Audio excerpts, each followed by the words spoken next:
Puisque tout ce que j'ai fait en cachette, oyo mutu ayeba pété, na futama, nzamba futisi ngai tout. Donc tu as payé le prix. J'ai payé le prix. Oyo lelo mutu amukili, na koyo bisaye frère.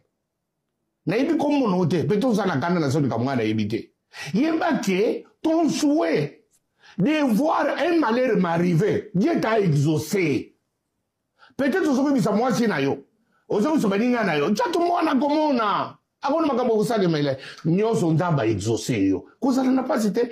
Koluka so ça on se faire justice té. Na beaucoup mutu na so bisa yo. Tout ton souhait, toute ta prière, tous tes vœux sur moi. Chato makufa, chato mabeba, chato mamona. Namona nyoso. Yo vanda kaka pesa nzambe merci. C'est plus que moi qui te dis. Je peux venir ici avec un orgueil. Mais je ne peux pas. Parce que c'est pas aider Dieu. Même Dieu va se fâcher. Parce qu'il me l'a fait payer. Makamunyo songa na seni batu bayeba te. Na muko batu bayeba bayoka bakanda. Nzamba afutisanga yango nyonso na secret. Nzamba afutisanga tout.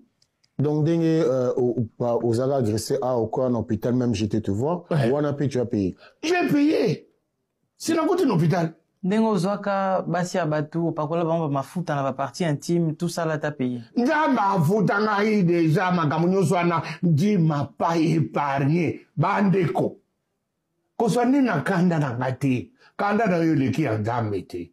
Mais kanda na yo, yeba ke nzamba afutisanga. Kolela na yo na kuzu. Kolela na yo en privé. Je viens maintenant plus de 10 ans plus tard.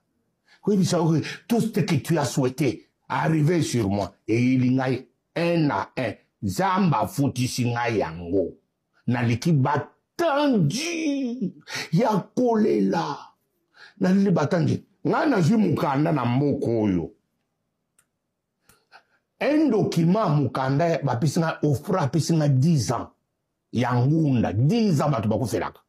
Nazui mukanda ya 10 ans. Bapisi ngai accepté. J'ai pris les documents. Nake kopesa papi gene. Aza journaliste, aza na mboko yo.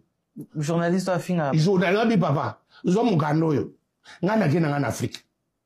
Nazui te na lié de passeport. Nakitiki pour souhait ya kebo. Ma belle. Mais c'est que, excuse-moi, Bishop, si toi tu dis que yo fouti, bon, bah, oh, yo, bazali ko accompagner yo, en tout cas, bah, oh, yo, musana, bango, zali ka accuser batu à tort, finga batu. Yango nabi. Bango pese que bango ba refuta. J'ai dit ceci. Qu'est-ce que tu peux leur dire à eux? Parce que yo, toi, tu as vu ce que toi, Dieu t'a payé. Mais tu vas pas dire que nzamba futa. Na c'est que j'ai tiré les leçons, na vie, na kote makabomutu te.